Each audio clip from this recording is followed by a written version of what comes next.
तुमच्या भावाने आज रेकॉर्डच ब्रेक केला होता. एक गाडी, एक रिक्षा आणि 2 ट्रेन बदलत जाऊन पोहोचलेला नगरला. ते कायसाठी ह्या व्हिडिओमध्ये तुम्हाला पुढे कळेलच. आज मॉर्निंगला आम्ही सगळे उठून निघलेलो कॉलेजला जाण्यासाठी, कारण की भाऊ लोकांचा होता पेपर. मग भाऊंला घेऊन गेलो आपण कॉलेजला. त्यांना सोडलं त्यांच्या वर्गापाशी. आदित्य भाऊनी केला आपल्याला टाटा. एक रिक्षात बसलो आणि त्यानंतर गेलो डायरेक्ट मांजरी स्टेशनला. 5-10 मिनटं वेट केला. ट्रेन पण लेट होती. फायनली ट्रेन आली आणि ट्रेनमध्ये बसलो आणि निघलो डायरेक्ट उरुळीला जाण्यासाठी, कारण की आज आपण जाणार होतो नगरला. मग 5-10 मिनटं प्रभूचा अर्धा तास वेट केल्याच्यानंतर प्रभू आला आणि गेला तिकीट काढायला. प्रभू आला अलीकडं रेल्वेची पटरी क्रॉस करून आणि तिकडून आम्ही निघलो डायरेक्ट नगरला जाण्यासाठी.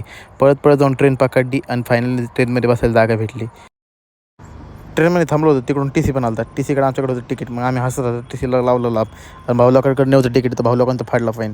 अख्खी ट्रेन फिरलो आणि फायनली आमच्या सीटवरती जाऊन बसलो. तब्बल 2 तासांनी आमच्या ट्रॉप आला. नगरला जाऊन पोहोचलो. ती पण ट्रेन लांबच थांबली. नगरच्या स्टेशनला उतरलो आणि तिकडे आला आमचा बेरोजगार मित्र. तर या गाडीवरती बसून आम्ही गेलो डायरेक्ट त्याचा बड्डे सेलिब्रेट करण्यासाठी, कारण की आम्ही बड्डे सेलिब्रेट करण्यासाठी चक्क 110 किलोमीटर येऊन पोहोचलेलो नगरला. आणि भाऊचा बड्डेचा केक कापला सर्व. भाऊनी केला फॅनचं रिपेअर. फॅन चालू केल्याच्यानंतर फॅन परफेक्ट चालला. तिकडं गेलो मी नगरला भाजीपाला आणायला.